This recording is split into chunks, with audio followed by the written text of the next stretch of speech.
Ok, irmãos.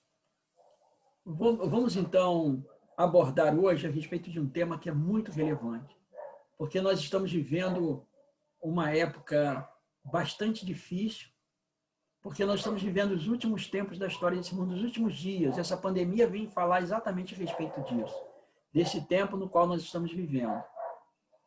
E o grande problema, a grande pedra de toque, a pedra de esquina, digamos assim, da controvérsia dos séculos é exatamente a lei de Deus. E particularmente aquele aspecto que chama a atenção para a autoridade divina, que é o quarto mandamento. Este é um mandamento especialmente controvertido nessa grande controvérsia entre o bem e o mal. E pelas profecias apocalípticas, especialmente por Apocalipse 13, nós sabemos que um dia esse vai ser o grande ponto de controvérsia que vai dividir o mundo inteiro em duas grandes partes. Aqueles que são leais a Deus e aqueles que não são leais a Deus. Foi por isso que eu decidi falar a respeito dessa questão, porque à medida que o tempo passa, nós vamos ver cada vez mais as pessoas tomando posição a favor ou contra a observância do sábado. E normalmente as pessoas observam o sábado simplesmente como objeto de lei, não estudam um pouco mais profundamente. Aqueles que não são adventistas falam contra os adventistas como se os adventistas fossem inventores do sábado, quando o sábado foi estabelecido pelo próprio Deus para benefício da humanidade. Não procuram entender o que o sábado significa sob a luz da graça de Cristo, sob a perspectiva de Jesus Cristo. E muitas vezes até nos acusam de legalistas, não é? Um dos textos que são mal compreendidos e que muitas vezes são lançados em rosto dos adventistas para tentar provar que o sábado foi anulado, é exatamente esse texto que narra a respeito da cura de um paralítico, tá? Que está em João, no capítulo 5, a cura de um paralítico. Eu não vou entrar em maiores detalhes com relação à cura, e eu vou direto para a parte controvertida. Eu quero chamar aqui a atenção de vocês, então, para o verso 14. João 5,14. Mais tarde, Jesus o encontrou no templo, quer dizer, o homem que ele havia curado, e lhe disse: olha que já estás curado, não peques mais, para que não te suceda coisa pior. Não peques mais, o pecado é a transgressão da lei de Deus. Primeira carta de João 3, versículo 4. Jesus disse: não continue transgredindo a lei de Deus para que não te suceda coisa pior. O que indica que aquela enfermidade partiu da quebra da lei de Deus. Verso 15. O homem retirou-se e disse aos judeus que fora Jesus quem o havia curado. E os judeus perseguiam Jesus porque fazia estas coisas no sábado. Mas ele lhes disse: meu pai trabalha até agora e eu trabalho também. Então vejam que esse aqui é o ponto controvertido. Meu pai trabalha até agora e eu trabalho também. Então muitos dizem assim: bom, Jesus estava trabalhando no sábado, então é lícito fazer trabalho aos sábados. É isso que muitos grupos, teólogos e membros de igrejas, inclusive protestantes e evangélicas, dizem. Continuando, verso 18 diz assim: por isso, pois, os judeus ainda mais procuravam matá-lo, porque não somente violava o sábado, mas também dizia que Deus era seu próprio Pai, fazendo-se igual a Deus. Eu vou continuar agora, vou fazer o arrazoado desse texto aqui, mas eu vou começar por baixo, ok? Eu vou começar aqui pelo verso 18. Ele diz assim: por isso, pois, os judeus ainda mais procuravam matá-lo, porque não só violava o sábado, mas também dizia que Deus era o seu próprio Pai, fazendo-se igual a Deus. Que sábado que o Senhor Jesus Cristo violou? Ele está dizendo aqui, não somente violava o sábado. É uma boa pergunta, né? Qual o sábado que foi violado por Jesus? Foi o sábado do quarto mandamento, conforme estabelecido na criação? Ou foi o sábado judaico, a maneira como os judeus guardavam o sábado? Isso não é difícil da gente entender. A gente vai aqui para Marcos, vamos voltar um pouquinho aqui, Marcos capítulo 7, de 6 a 10. Marcos capítulo 7, versículos 6 a 10. Está escrito assim: Jesus aqui está falando a respeito da tradição dos anciãos, sobre a questão do que contamina o homem. Verso 6, respondeu-lhes: bem profetizou Isaías a respeito de vós, hipócritas, como está escrito: este povo honra-me com os lábios, mas o seu coração está longe de mim. E em vão me adoram, ensinando doutrinas que são preceitos de homens. Negligenciando o mandamento de Deus, guardais a tradição dos homens. E disse ainda: jeitosamente rejeitais o preceito de Deus para guardardes a vossa própria tradição. Pois Moisés disse: honra teu pai e a tua mãe, e quem maldisser a seu pai e a sua mãe será punido de morte. Vós, porém, dizeis que se um homem disser a seu pai ou a sua mãe aquilo que poderias aproveitar de minha corbã, isto é, a oferta para o Senhor, então dispensais de fazer qualquer coisa em favor de seu pai ou sua mãe. Invalidando a palavra de Deus pela vossa própria tradição, ele repete aqui a tradição, que vós mesmos transmitistes e fazeis muitas outras coisas semelhantes. Então, vejam que o sábado que Jesus Cristo transgrediu, o sábado que ele quebrou, não foi o sábado da lei moral de Deus, foi o sábado judaico, a tradição judaica. Então, foi este sábado que ele transgrediu. Uma outra coisa, o texto do verso 18, ele tem alguns arrazoados bem interessantes. Por isso, pois, os judeus ainda mais procuravam matá-lo, porque não somente violava o sábado, mas também dizia que Deus era seu próprio Pai, fazendo-se igual a Deus. Ora, quando nós estudamos vários textos, inclusive aqui em João, o Senhor Jesus diz assim: quem me vê a mim, vê o Pai. Então, ele é igual ao Pai. Eu e o Pai somos um. Então, ele é igual ao Pai. Eu e o Pai somos um. Se Jesus e o Pai são um, então ele é igual a Deus. E Jesus também não violou o sábado do quarto mandamento. Então, vejam, vamos colocar agora numa equação. Se Jesus violou o sábado do quarto mandamento da lei de Deus, então também ele, segundo os judeus, não é igual a Deus. Mas Jesus é igual a Deus, portanto, ele não violou o sábado do quarto mandamento. E por ser igual a Deus, ele não aceitava a tradição dos anciãos.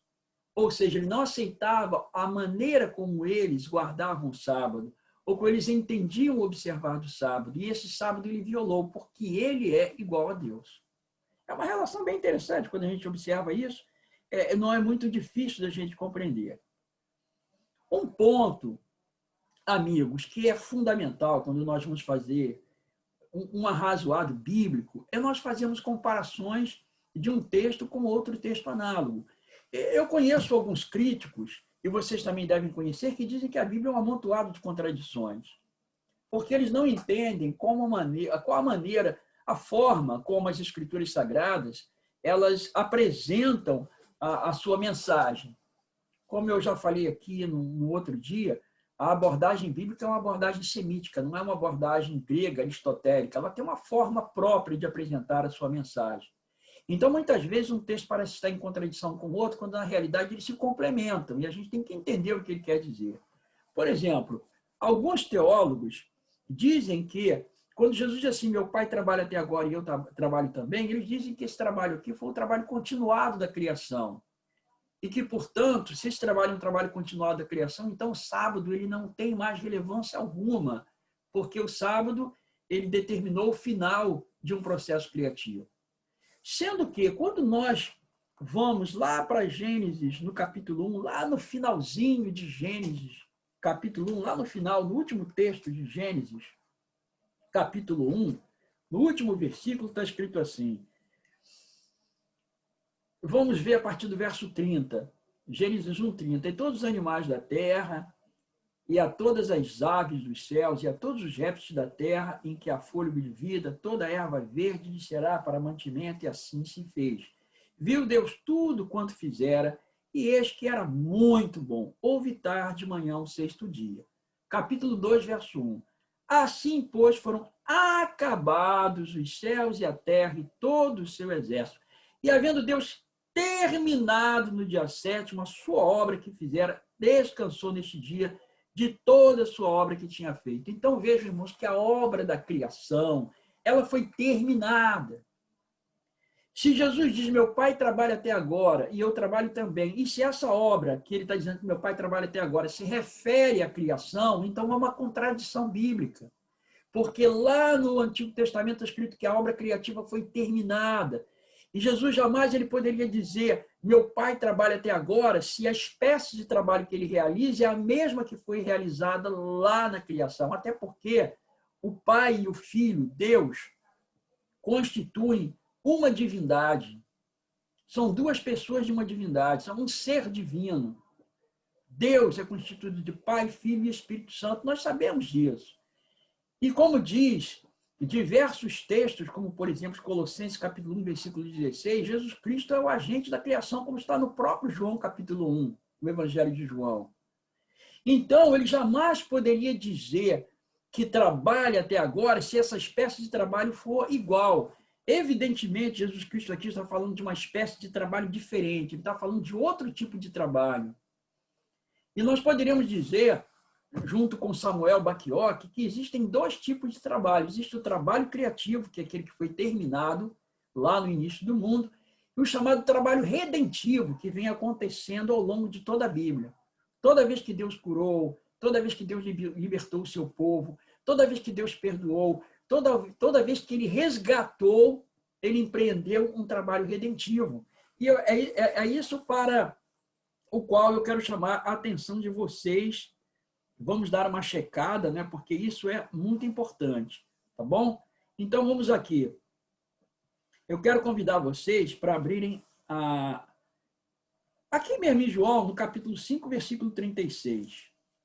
Aqui mesmo no capítulo 5 está escrito assim: também não tendes a sua palavra permanente em vós. Desculpe, irmãos, 36. Mas eu tenho maior testemunho do que o de João, porque as obras que o Pai me confiou para que eu as realizasse, essas que eu faço testemunham a meu respeito de que o Pai me enviou. E qual era o tipo de trabalho que Jesus Cristo realizava? Ele estava construindo alguma coisa? Era trabalho criativo? Ele estava fazendo cadeiras?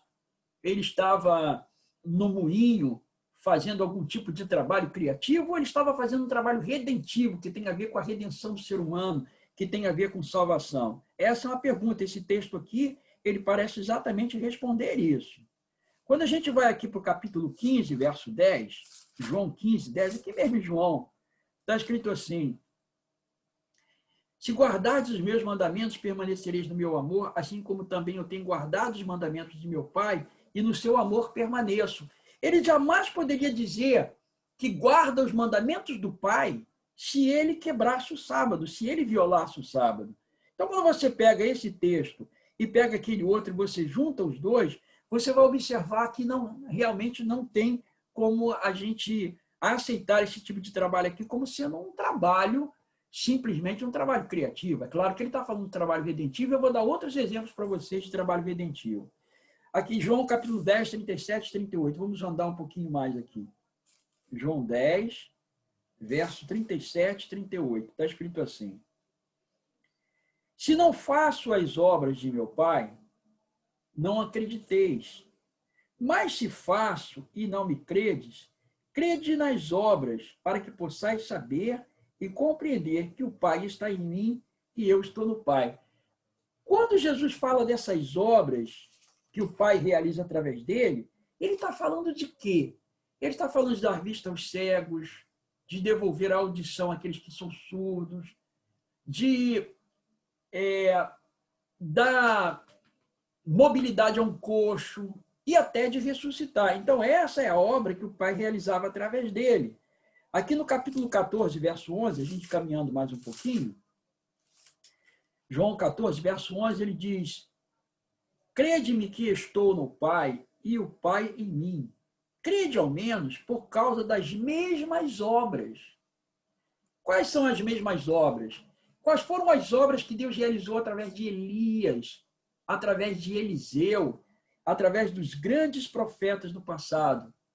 Não foi o trabalho redentivo? Então, é a esse trabalho que ele está se referindo. Aqui no capítulo 15, no versículo 24, João 15, verso 24, ele diz assim: se eu não tivesse feito entre eles tais obras, quais nenhum outro fez, pecado não teriam. Mas agora, não somente têm eles visto, mas também odiado tanto a mim como a meu Pai. Qual foi o trabalho que o Senhor Jesus Cristo fez que nenhum outro tinha feito igual? Todo o seu trabalho redentivo. Aqui não está falando de trabalho criativo. Aqui está fazendo uma referência ao trabalho redentivo. Então, esse texto, ele é muito, mas muito, muito mal compreendido. Muito mal compreendido. A obra da criação, ela foi encerrada. E ela não aparece apenas em Gênesis. Eu quero chamar a atenção de vocês para João, capítulo 1, versículo 3. Vamos aqui para João 1, verso 3.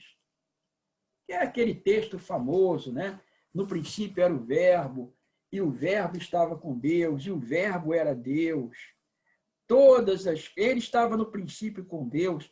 Todas as coisas foram feitas por intermédio dele, e sem ele nada do que foi feito se fez. Então, vejam, irmãos, todas as coisas foram feitas por intermédio dele. Ele aqui está falando de que coisas? Ele está falando de toda a obra material do mundo, das aves, dos peixes, tudo ele fez. Tudo ele fez. Ele, na verdade, ele terminou todo o seu trabalho redentivo, ele terminou todo o seu trabalho criativo. Aqui no capítulo 6, no versículo 29, 6:29, vamos ver aqui. Eu acho que eu não sei se ele respondeu Jesus. A obra de Deus é esta, que creais naquele que por ele foi enviado. Então, qual é a obra de Deus? A obra de Deus é, olha aqui, o texto está dizendo, respondeu-lhe Jesus, a obra de Deus é esta, que creais naquele que por ele foi enviado. Então, vejam que essa obra aqui não é a obra de criação. Ele está falando aqui da obra de redenção. Então, qual foi a obra do Senhor Jesus Cristo? É fazer com que as pessoas creiam no Pai. Ele veio mostrar o rosto do Pai, o rosto amoroso do Pai. Então, o trabalho que o Senhor Jesus Cristo realiza é o trabalho redentivo. Então, os hebreus, voltando àquela nossa primeira questão, os líderes judaicos diziam que Jesus não era filho de Deus. Não, não és filho de Deus. E tu estás transgredindo a lei do sábado. E eles erraram nesses dois pontos. Eu gostaria, irmãos, de chamar a atenção de vocês para que vocês dessem uma chegada comigo a Jó. Jó passou por um processo mais ou menos análogo. Jó 32, verso 2. Vamos lá para Jó, capítulo 32, versículo 2. Jó sendo acusado, não é? Jó passou por um processo acusatório. Está escrito assim. Eu vou ler a partir do versículo 1. Cessaram aqueles 3 homens de responder a Jó, no tocante ao se ter ele por justo aos seus próprios olhos. Então se acendeu a ira de Eliú, filho de Baraquel, o Buzita, da família de Rão. Acendeu-se a sua ira contra Jó, porque este pretendia ser mais justo do que Deus. Então esta foi a concepção de Eliú com relação a Jó. Você está querendo ser mais justo do que Deus. E será que realmente essa concepção de Eliú estava correta? Vamos agora chegar um pouquinho mais à frente aqui em Jó 42, versículo 7. Jó 42, verso 7, lá no finalzinho, quando Deus aparece para resolver aquela questão. Tendo o Senhor falado estas palavras a Jó, o Senhor disse também a Elifaz, o temanita, a minha ira se acendeu contra ti e contra os teus 2 amigos, porque não dissestes de mim o que era reto, como o meu servo Jó. Então veja, irmão, Jó foi honrado por Deus. Jó não estava querendo ser mais justo que Deus. Jó era um homem justo aos olhos de Deus. Da mesma forma, os judeus estão dizendo que Jesus Cristo não era filho de Deus. E disseram, fazendo de Deus o seu próprio Pai, assim tornava-se igual a ele. Mas essa não é a concepção que Deus tem a respeito do Senhor Jesus Cristo. Ele, de fato, é filho de Deus, como nós vimos aqui no Evangelho de João. No princípio era o Verbo estava com Deus e o Verbo era Deus. Então, Jesus Cristo, ele, com a sua autoridade divina, ele estava mostrando para aqueles líderes judaicos da sua época a maneira correta de se observar o sábado. O sábado foi feito por causa do homem, para o benefício da humanidade. Ele deve ser respeitado nas suas injunções, como aparece em Isaías capítulo 58, 13, e tantos textos do Antigo Testamento e até do Novo Testamento. Nós vamos observar que Deus, ele quer que o seu dia seja respeitado, mas da maneira correta, não da maneira errática, como os líderes judaicos normalmente ensinavam. E o Senhor Jesus, portanto, ao curar aquele homem no sábado, ele estava fazendo uma obra maravilhosa de bondade. Por quê? Porque o ser humano é o objeto do cuidado de Deus. Ele disse: misericórdia quero, e eu não quero sacrifício, eu quero misericórdia. Eu quero que as pessoas sejam atendidas nas suas necessidades. E o melhor dia para se atender às necessidades das pessoas é exatamente o dia de sábado.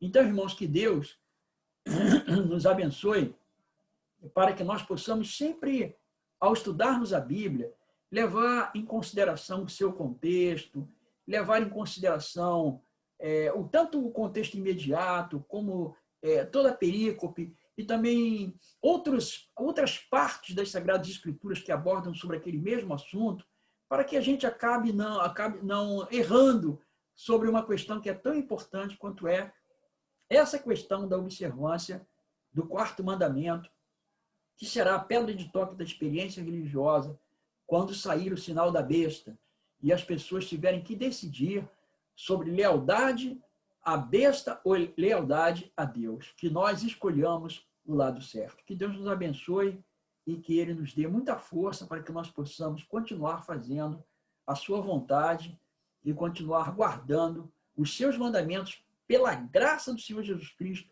impulsionados pela graça através da fé. Vamos então orar.